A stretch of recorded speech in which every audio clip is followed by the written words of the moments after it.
Okay students, good morning class 11 bio students.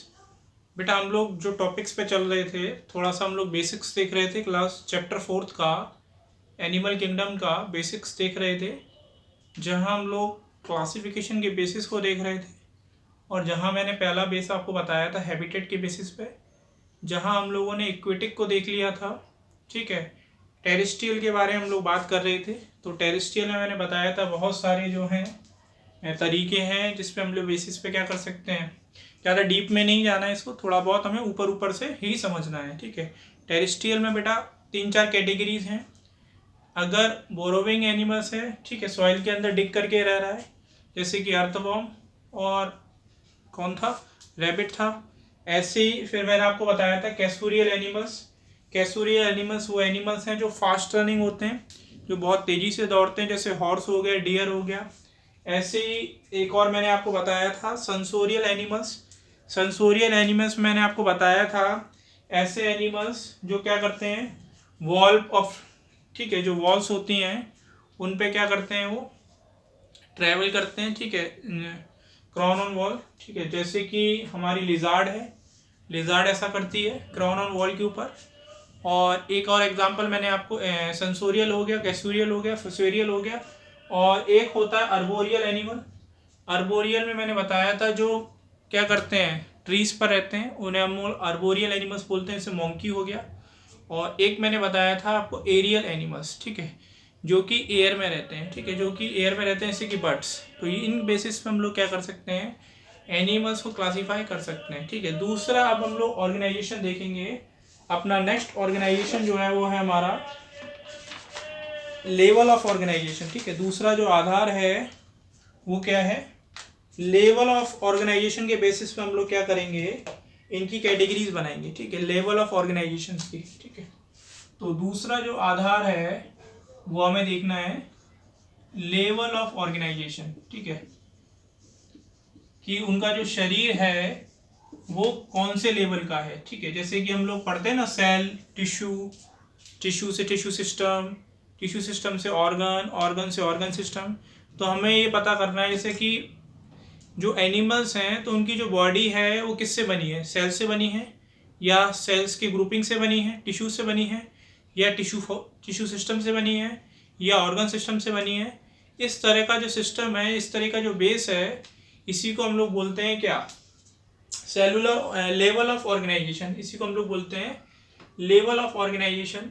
और level of organisation जो है वो 3 है। ठीक है, या तो सेलुलर लेवल हो सकता है, ठीक है, सेलुलर लेवल ऑफ ऑर्गेनाइजेशन एक हो सकता है, सेलुलर लेवल ऑफ ऑर्गेनाइजेशन।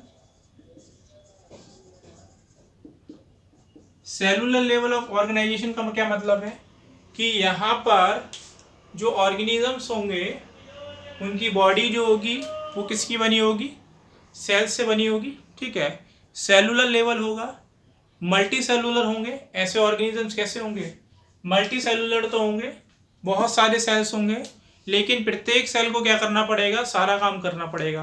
प्रत्येक सेल क्या करेगी, सारा काम करेगी, और यहाँ कोई भी डिवीजन ऑफ लेबर हमें देखने के लिए नहीं मिलेगी। इस तरह के सेलुलर लेवल ऑफ ऑर्गेनाइजेशन कहते हैं। इसको हम लोग क्या बोलते हैं बेटा, सेलुलर लेवल ऑफ ऑर्गेनाइजेशन बोलते हैं।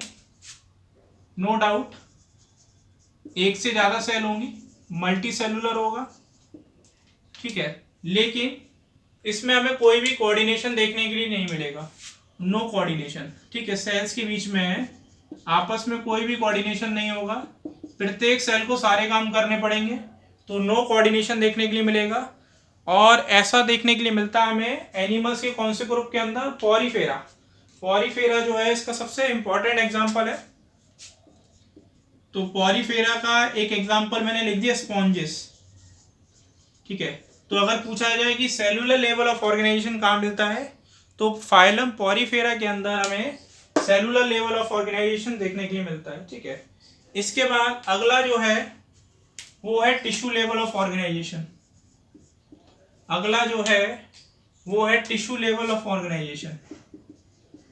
टिश्यू लेवल ऑफ ऑर्गेनाइजेशन, देखिए टिश्यू लेवल ऑफ ऑर्गेनाइजेशन में क्या होगा, जैसे कि सेलुलर लेवल में था एक से ज्यादा सेल्स होंगी, ऐसे ही टिश्यू लेवल में भी क्या होंगी, मल्टी सेलुलर होगा, लेकिन यहां हमें कोऑर्डिनेशन देखने के लिए मिलेगा, कोऑर्डिनेशन इज प्रेजेंट। यहां क्या होगा, कोऑर्डिनेशन इज प्रेजेंट, सेल्स के बीच में क्या होगा, कोऑर्डिनेशन प्रेजेंट होगा, ठीक है। और प्रत्येक सेल को सारे काम नहीं करने पड़ेंगे, यहाँ पर हमें टिश्यू सिस्टम देखने के लिए मिलेगा सेल्स के अंदर, और यहाँ पर कार्य का विभाजन हो चुका होगा, ठीक है। मल्टी सेलुलर सेल्स, सेल्स के बिटवीन में क्या होगा, ठीक है, कोऑर्डिनेशन होगा बिटवीन दी सेल्स, हमें क्या देखने मिलेगा, कोऑर्डिनेशन देखने मिलेगा। और सेल्स क्या करेंगी, मिलजुल के काम करेंगी, कुछ सेल्स कुछ काम करेंगी, कुछ सेल्स कुछ काम करेंगी। तो इस तरह के ऑर्गेनाइजेशन को हम लोग बोलते हैं टिश्यू सिस्टम ऑफ ऑर्गेनाइजेशन, जैसे कि हमें देखने के लिए मिलता है किसमें, हाइड्रा के अंदर, सिलेंटेटा का जो मेंबर है हाइड्रा, इसके अंदर हमें ये देखने के लिए मिलता है, ठीक है। तो ये हो गया हमारा टिश्यू लेवल ऑफ ऑर्गेनाइजेशन।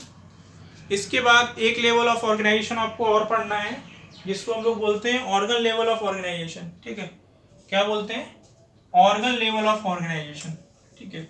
तो लेवल ऑफ ऑर्गेनाइजेशन में तीन चीजें हैं, cellular level of organisation, tissue level of organisation, और तीसरा है organ system, organ level of organisation, ठीक है। तीसरा क्या है, ऑर्गन लेवल ऑफ ऑर्गेनाइजेशन।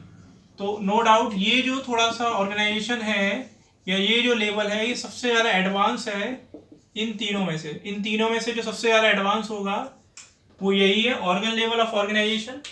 यहाँ पर क्या होगा, मल्टी सेलुलर सेल्स होंगी, बिल्कुल सही बात है, मल्टी सेलुलर होंगी सेल्स। कोऑर्डिनेशन भी होगा, जैसे कि टिश्यू के अंदर होता है, कोऑर्डिनेशन भी होगा, coordination present, coordination between tissues and form organs, ठीक है। यहां पर क्या होंगे, टिश्यूज के बीच में कोऑर्डिनेशन होगा, और क्या करेंगे, ऑर्गन्स को फॉर्म करेंगे, और क्या बनाएंगे, ऑर्गन सिस्टम बनाएंगे, कि डाइजेस्ट सिस्टम अपना काम करेगा, एक्सक्रीटरी सिस्टम अपना काम करेगा, रेस्पिरेटरी सिस्टम अपना काम करेगा, किसी एक दूसरे से कोई भी लेना देना नहीं है, अपने अपने काम का विभाजन है, और उस काम को करने के लिए क्या है, एक स्पेसिफिक ऑर्गेनाइजेशन है, ठीक है, वो अपना अपना काम करेंगी। जैसे कि हमें हायर एनिमल्स के अंदर देखने मिलता है, ठीक है, हायर एनिमल, जैसे कि हम लोगों के अंदर क्या होता है, रेस्पिरेटरी सिस्टम अपना रेस्पिरेशन का काम करती है, डाइजेस्टिव सिस्टम जो होता है वो अपना डाइजेशन का काम करता है, एक्सक्रीटरी सिस्टम अपना एक्सक्रीशन का काम करती है। तो ये सारे काम जो है ये इसमें हमें देखने के लिए मिलता है, ठीक है। तो ये हमारा हो गया हमारा लेवल ऑफ ऑर्गेनाइजेशन, जिसे हमने फिनिश कर लिया।